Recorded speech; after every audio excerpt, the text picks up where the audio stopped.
Hi everyone, this is Borgie Holm, and for my justice issue, I investigated the topic of should sex buying be illegal? Now, this has to do with a new model for fighting sex trafficking and prostitution around the world. This new model, or newer anyway, has been spreading since 1999 and recently adopted by several Nordic countries as well as North Ireland and Israel. And this is an asymmetrical criminalization in which sex buying is made illegal and pimping or being a mediator for helping people find prostitution opportunities is also made illegal, as is brothel keeping. So this model acknowledges that sometimes, many, and most times, in fact, most of the people who work in prostitution have already been victimized a lot and are in need of rehabilitation more than criminal charges. And it seeks to reduce the sex trade, and indeed it's also called the Abolition model. It's called the Nordic model, the equality model. It's seeking to bring equality by men and women, and fundamentally believes that at its core, the sex trade is really not in alignment with the equality of men and women, as it states that 90% of people who are sold for sex or selling themselves for sex are women and children, whereas 90% of the buyers are men, and probably with different problems, but definitely a different position in society and different opportunities, and definitely not having the same vulnerabilities as the people in prostitution or the subjects of trafficking. So this model has really brought up a ton of controversy. Some people are adamantly against it, and some are overwhelmingly for it. And it's quite hard, actually, to find hard data to support the opinions that are offered from both sides. But let's take a look at some of the cons of this model. So and just a little more background first, according to an article in 2019 from Numa, we estimate, although estimates are hard to get, the experts estimate that 4.8 million people around the world are trapped in some form of sex exploitation through trafficking. And for example, in the US in 2017, there were over 100,000 victims identified, but there were less than 20,000 prosecutions and far, far less convictions. I believe it was around 1,700 convictions out of 100,000 identified victims. So obviously the trafficking is one aspect of this, and it is a huge global problem. So it is a complex issue. It's not something that can be easily solved, but let's take a look at the possibilities of the Nordic or the Abolition model. And first we'll start with the cons of that model. Now, most of these cons come from the sex trade, the sex industry, and sometimes from professional associations of what are called sex workers. The first con is that the United States, and especially under the influence of evangelicals, by opposing the sex trade, is seeking to police and rescue non-Western and non-Christian cultures in their sexual expression. So this con is stating that this model is sort of paternalistic, and it's not culturally sensitive and not not acknowledging that different cultures have different ideas of sexual norms, trying to oppose kind of a Western Christian mindset on the sexuality of other countries. Another con is making something illegal won't stop it. So sex buying, they argue, is going to happen no matter what, and there's no way you can stop it. So instead of stopping it, laws against it will just drive it underground, but they won't be able to fundamentally stop it. Another con here is that this idea that sex work is work and can involve completely consenting adults. So sex work in this perspective should be considered just like any other form of labor. This is a big one you hear from sex workers associations, and that sex work should be afforded the same opportunities, dignity, and just treated like any other form of work, any other way of making money. Another con here is that eliminating prostitution or outlawing sex buying could lead to sexual violence against non-consenting people, because those who would have bought sex and engaged the services of a person in prostitution, they now have no outlet for their sexual fantasies, and so they might force them on another person. This is a intriguing argument here. I'm not sure what data they have to back this up when we do know that on the converse, pornography is very closely linked to sexual violence against women. So I don't see how prostitution, allowing for that, wouldn't also be linked with violence against women, or how it would somehow alleviate violence against women. Another big con here is making sex buying illegal leads to less customers. Demand is reduced, and so the workers have fewer customers, and they are also making less money with these customers, so they have to engage in riskier sex and riskier acts, or acts they wouldn't normally have submitted to, in order to survive economically. So at the heart of this argument is the idea that this law, instead of helping sex workers, actually makes them increases the danger for them by driving them somehow underground, as it's said. All right, and now for some pros of this argument, some pros for this Nordic or abolition model.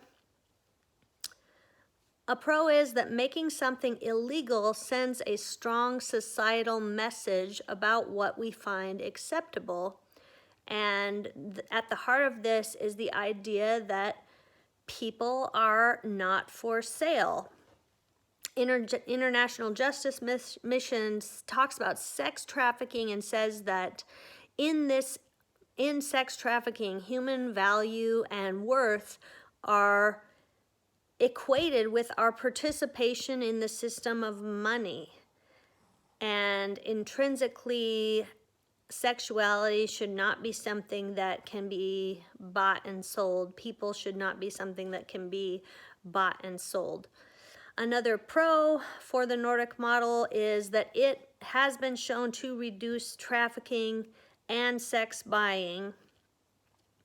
Along with this is the idea that many within the industry are coerced and exploited into it. So even if they are participating in being prostituted, it's kind of a myth, this happy hooker myth out there, that it's just something women do as just another choice among many good choices.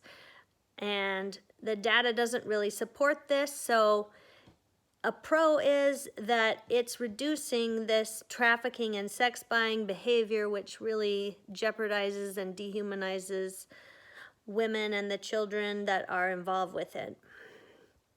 Another argument for it is that prostitution is inherently violent.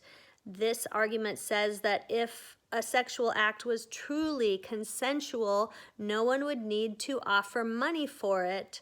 And so the very nature of prostitution is violent. And people studies have shown that prostituted people are, for women in particular, are 60 to 100 times more likely to be murdered. So not only is the nature of the act of prostitution inherently violent, but the whole industry surrounding it is inherently violent and associated with violence. And another pro here is that this is damaging to the personhood of the people involved. So we aren't gonna punish the person who is the subject of prostitution, because they've probably already suffered enough and their personhood has been damaged by this act, because as one researcher explained, to engage in prostitution really requires a splitting, an attempt to split their personhood between their body and cut off their body from their psyche and their emotions and their personality and their spirit even. So this is a coping mechanism that many people in prostitution report using, where they try to sort of cut their body off from who they are as a person and from the rest of themselves. But the advocates for the Nordic model would say it's really not possible, and it's damaging to cut off one part of what makes us human from the rest of what makes us people. And it's really long-term, it's just leading to fragmentation, internal fragmentation of the person, and it's sort of inevitable. Another pro for the Nordic model is that total legalization of the sex work and the sex industry would make enforcement of anti-trafficking and the protection of minors nearly impossible. For example, if law enforcement was trying to bust a trafficking situation, how would they identify those who are truly consenting, if that is possible? How would they verify, how can ages be verified of different victims when documents can be falsified? How are they going to protect minors and those who definitely are not consenting to these acts that are happening? And total legalization would make enforcement very difficult. All right, I'll talk a little about my view. So I believe the Nordic model, or the abolition model, has some great possibilities linked to cutting demand for the sex trade. I think that does away or begins to erode the existence of what is a definite evil in the world, and what is definitely contrary to God's spirit, to the Bible. A big reason for this is that people are made in the image of God, and whoever they are, they just should not be commoditized. The sexuality, again, in the Bible, Hebrews 13:4 says, marriage is honorable in all, and the bed undefiled, but whoremongers and adulterers God will judge. So God's going to judge sexual immorality. And interestingly, that the KJV uses whoremongers, which are really like those who are the clients of people in prostitution. But the Greek word is porneos, and that has a broader definition of sexual immorality. But the bottom line is marriage is the place where sex is pure, and outside of it is God is going to judge that, whatever form it takes. That is sexual immorality, and I believe that we can't mandate this standard completely on everyone, but when it comes to these more extreme things like sex buying, I do think it sends a strong message. When we make something illegal, we put a stigma on that, and I think stigma is very important, actually, to be able to help dictate behavior and social norms. And it tells us what we as a society find acceptable and what is a line that we just won't cross. And I believe this is a line that we should just draw as a society and not cross, especially with all of the violence associated with it, and with something that's at its heart damaging to the people involved, but also damaging to the larger society. The Old Testament even talks about this. Leviticus 19:29 says, "Do not degrade your daughter by making her a prostitute, or the land will turn to prostitution and be filled with wickedness." So God is talking about, in this passage here, this idea that the land itself, the nation, the country, can be filled with wickedness by prostitution. And this is something that it would be far better to say this is unacceptable, this is not what we want for our country, for our culture. So this Nordic model also flips the traditional double standard where men are expected to be promiscuous and women are, called whores and degraded based on really not understanding the factors that might drive someone into prostitution. People in prostitution have a much higher rate of past abuse, and particularly sexual abuse, than the general population. So they're kind of set up for this. We've also learned that very many times they are coerced into it. Even street prostitutes. It's not such a reality that women just wake up one day and say, "Oh, I think it would be a good way to make money if I sell my body." While those people are out there, there are far more cases where women don't feel like they have any other options, or frequently women are groomed for this. This is something that also happens disproportionately to migrant women and illegal immigrants, and also something that happens disproportionately to runaways and like teenagers on the street. This is not something that they, consciously chose. They're often groomed and tricked into it. So I think the Nordic model really acknowledges the reality of this, and it doesn't further criminalize and victimize these people who have been prostituted. It gives them a chance for rehabilitation. So the best parts of the Nordic model involve substantial investment in rehabilitation for the people involved with prostitution.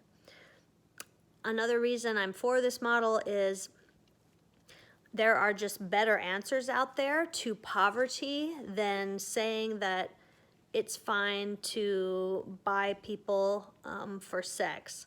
There's better ways to meet the financial needs of the women involved, and we can do better than just saying, "Oh, it's fine, you can, sell your body." I think we have better ways to address poverty than that, and it's just succumbing to, you know, a pressure that's not there, like, oh, these women they have to be able to do this, so there has to be plenty of demand so they can make money. Well, is this really the best we can do to help someone in poverty? I do believe the Nordic model offers a lot of possibilities, and I'm happy to learn more about it. It's hard to get a lot of hard data out there. Some data says that some, depending on which side you want to look at, will say, oh, this might make more violence toward the women involved in prostitution, and others says, no, this actually reduces violence. For example, one group showed the far lower occurrences of murder in countries that have adopted the Nordic model versus countries with other kinds of attitudes, especially legalization of prostitution, showing that there are far less murders of women in these countries with the Nordic model. Now, it's really hard to find hard data yet about there. The studies just aren't there yet. But one thing is clear from opponents and proponents of the Nordic model is that the model does substantially reduce sex buying or solicitation of prostitution. So I think that is a good thing. That's a good thing for society. Long term, it's going to be a good thing by reducing the amount of women in prostitution. It's going to have the possibility of continuing to make this behavior something unacceptable for our societies, which elevates the value of women. And it's going to make it easier to protect women and children that could be exploited and caught up in trafficking or non-consensual situations. It's going to make enforcement easier. Thank you for listening.